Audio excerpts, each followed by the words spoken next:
नमस्कार। आज की इस वीडियो में आपका स्वागत है और आज हम पिछले विषय से आगे बढ़ेंगे। पिछली वीडियो मैंने आपको बताया था कि मेष लग्न में जो कौन ग्रह शुभ फल देता है और कौन ग्रह अशुभ फल देता है। आज की वीडियो में हम बात करेंगे वृष लग्न की। अब यहाँ वृष लग्न को जरा ध्यान से समझिएगा। तो वृष लग्न कब होगा? जब आपकी कुंडली के पहले भाव में यहाँ पर 2 अक्षर लिखा हुआ है। यहाँ पर संख्या 2 है तो 2, 3, 4, 5, 6, 7, 8, 9, 10, 11, 12, 1 इस तरह से संख्याओं को रखने पर आपके लग्न में उदित राशि कौन सी है? आपकी लग्न उदित राशि है वृष। यानी कि जब आपका जन्म हुआ तो पूर्व में वृष राशि थी और आपके प्रथम भाव में वृष राशि पड़ी जन्म के समय, इसलिए यहाँ जो राशि है वो आपकी वृष राशि लग्न है। तो आपका लग्न है वृषभ। अब यदि वृषभ लग्न है तो कौन ग्रह आपके लिए शुभ होगा और कौन ग्रह आपके लिए अशुभ होगा, ये जरा ठीक से समझने का प्रयास करते हैं। अब यहाँ क्या देखते हैं कि लग्न में 2 संख्या आने पर लग्नेश कौन हो गया? लग्न का स्वामी, जिसको हम बोलते हैं लग्न ईश, लग्नेश। तो लग्नेश कौन है? यहाँ पर शुक्र है। अब लग्नेश सदैव ही शुभ फल देता है, इसलिए ऐसी स्थिति में इस कुंडली के लिए शुक्र शुभ फली हो गया। यदि वो बहुत ही विशेष अशुभ स्थिति में नहीं हो तो सामान्य स्थितियों में हम ये मानते हैं कि लग्नेश तो शुभ फल देने वाला ही होगा।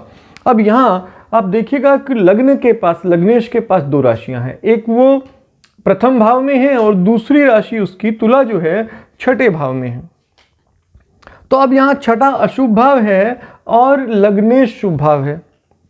तो शुक्र यहाँ पर लग्न का भी स्वामी है, पहले भाव का भी मालिक है और छठे भाव का भी मालिक है। तो ऐसी स्थिति में हम क्या कहेंगे कि क्या शुक्र का फल जो है अशुभ होने वाला है छठे भाव का? लेकिन यहां हम क्या देखते हैं, क्योंकि स्वयं ही लग्न का मालिक है तो अपने छठे भाव के सभी अशुभ फलों को शुक्र छोड़ देगा। तो ऐसी स्थिति में यहां लग्नेश को सदैव शुभ फली माना जाता है, चाहे उसकी दूसरी राशि किसी अशुभ भाव में भी क्यों ना पड़ रही हो। तो इस लग्न के लिए, वृष लग्न के लिए शुक्र सदैव शुभ फली होगा। दूसरे ग्रह की अगर हम बात करें बुध की, तो बुध के पास दूसरा भाव है और पंचम भाव है। दूसरा भाव जो है इसे समभाव कहा जाता है। न तो ये शुभ होता है ना ये अशुभ होता है, इसे मिश्रित फल देने वाला माना जाता है। विशेषता हम इसे समभाव कहते हैं। तो सम हो गया एक तो, और दूसरा भाव इसके पास जो है वो पंचम भाव है, जिसे हम त्रिकोण कहते हैं। तो त्रिकोण भाव है और ये यहाँ शुभ स्थिति वाला है। तो इसलिए बुध जो है वृषभ लग्न के लिए शुभ फल देने वाला होगा, क्योंकि उसकी मिथुन राशि और कन्या राशि 2 राशियां हैं। कन्या राशि शुभ भाव में है और दूसरी राशि समभाव में है। तो बुध निश्चित रूप से वृषभ लग्न के जातक को शुभ फल देता है यदि वो योग कारक हो जाता है, यदि वो अच्छी स्थिति में हो तो। अब हम देखते हैं चंद्रमा। चंद्रमा जो है यहां पर तीसरे भाव का स्वामी हो गया। तीसरे भाव का स्वामी होने पर चंद्रमा को अशुभ फली माना जाएगा। लेकिन चंद्रमा कुछ विशेष परिस्थितियों में इस लग्न में शुभ फल भी दे देता है, इसलिए चंद्रमा को मिश्रित फल वाला माना जा सकता है। मिश्रित फल, तो चंद्रमा यहां योग कारक कुछ स्थितियों में हो सकता है, इसलिए इसे अब वैसे तो आप सरल सी भाषा में समझें तो यहां हम चंद्रमा को अशुभ कह सकते हैं, क्योंकि तीसरे भाव का स्वामी है। लेकिन क्योंकि वो 6-8 का स्वामी नहीं है जो अधिक अशुभ होते हैं, इसलिए उसमें अशुभता थोड़ी कम है और कुछ विशेष परिस्थितियों में शुभ भी हो जाता है। इसलिए यहां हम ये कह सकते हैं कि चंद्रमा शुभ अशुभ मिश्रित फल देगा। तो ऐसी स्थिति में उसे मिश्रित फल देने वाला माना जाता है, लेकिन एक सामान्य स्थितियों में उसे अशुभ ही कहा जाएगा।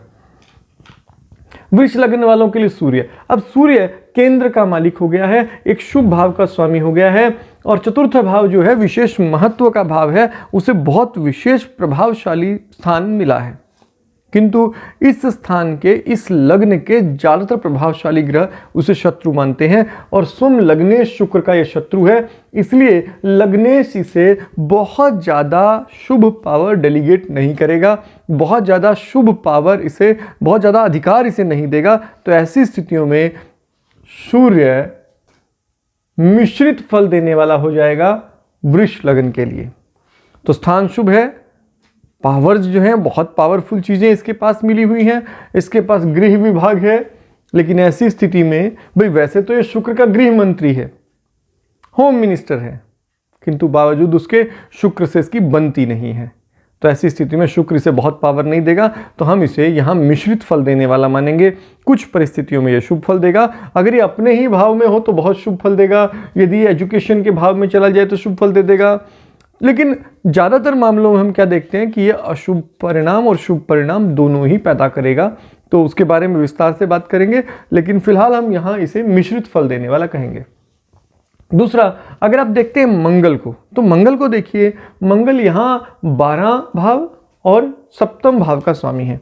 सप्तम भाव में मंगल यहाँ मार्केश हो गया है और केंद्र का मालिक है, सात्विक अशुभ भाव। और केंद्र मालिक यहाँ पर अपना ये शुभ अशुभ फल का मिश्रण अगर टोटल बिठाएं तो ये हम क्या देखेंगे कि यहाँ ये अशुभ फल देने वाला है।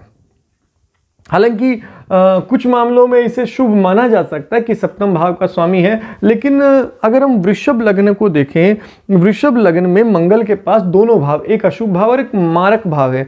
तो मंगल यहाँ मृत्यु कारक, चोट एक्सीडेंट का कारक हो जाएगा और मृत्यु का कारण बनने वाला हो जाएगा। साथ में खर्च की पावर इसके पास आ गई, हानि की, व्यय की पावर आ गई, रोग की पावर आ गई। ऐसी स्थिति में हम मंगल को मानते हैं अशुभ फल देने वाला वृषभ लग्न में। तो आमतौर पर मंगल वृषभ लग्न में अशुभ फल देने वाला माना जाता है, किंतु यहाँ एक विशेष बात है कि केंद्राधिपति भी है, तो इसके पास शुभ फल भी कुछ है। तो यहाँ कुछ मामलों में इसे मिश्रित कहा जा सकता है।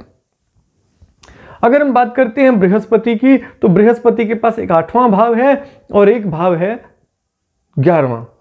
तो 8वें और 11वें भाव का स्वामी है यहाँ पर गुरु। अब ऐसी स्थिति में ये दोनों अशुभ भाव हैं इसके पास, बहुत अशुभ है। तो इस लग्न के लिए सबसे अशुभ ग्रह कौन सा है? इस लग्न के लिए सबसे अशुभ ग्रह बृहस्पति है। जिस भी भाव में अतिक्रमण करेगा, कब्जा जमाएगा, उस भाव को हानि पहुंचा देगा। तो यहां बृहस्पति इस लग्न के लिए सबसे अशुभ है। उसकी पोजीशन बहुत मैटर करेगी, क्योंकि यह अशुभता ले जाएगा जहां पर भी जाएगा। तो बृहस्पति और क्योंकि दोनों अशुभ भाव का स्वामी है, इसलिए अशुभ फल देने वाला ही होगा निसंदेह। किसी भी स्थिति में यहाँ ये बहुत शुभ फल नहीं देगा। अब यदि बात करते हैं हम शनि की, एकमात्र बचा हुआ ग्रह है। शनि के पास 9वां भाव भी है और 10वां भाव भी है, भाग्य भी है और कर्म भी है। दोनों जो मोस्ट पावरफुल प्लेस होते हैं कुंडली के, 9वां भाव, त्रिकोण भाव भी और केंद्र और त्रिकोण दोनों का मालिक होने पर यहां शनि विशेष योग कारक हो जाता है। इस कुंडली का सबसे शुभ ग्रह शनि है और इस कुंडली का सबसे पावरफुल ग्रह भी शनि है, क्योंकि उसके पास 2 विशेष पावर दी गई हैं, एक यहां 9वां भाव की और एक यहां 10वां भाव की। दोनों विशेष प्रकार के शुभ विभाग शनि को दे दिए गए हैं। इस कारण शनि यहां योग कारक हो जाएगा। जिसके साथ भी बैठेगा वो सामंजस्य, यदि उसका लग्नेश के साथ हो, पंचमेश के साथ हो, धनेश के साथ हो, तो ऐसी स्थिति में वो विशेष शुभ फली हो जाएगा और राजयोग पैदा करेगा। तो यहाँ विशेष रूप से शुभ फली, अगर शनि अकेला ही यहाँ बहुत शुभ हो तो ऐसे लग्न का व्यक्ति कामयाब हो ही जाता है। तो ये हमने बताई वृषभ लग्न के बारे में। वृषभ लग्न में कौन से ग्रह शुभ अशुभ फल देते हैं, अगली वीडियो में मैं आपको बताऊंगा कि हमारे मिथुन लग्न के ग्रह कैसा शुभ अशुभ फल देते हैं। तो आज की वीडियो में इतना ही। अगली वीडियो में अगले विषय पर बात करेंगे। तब तक आपका दिन शुभ हो। धन्यवाद।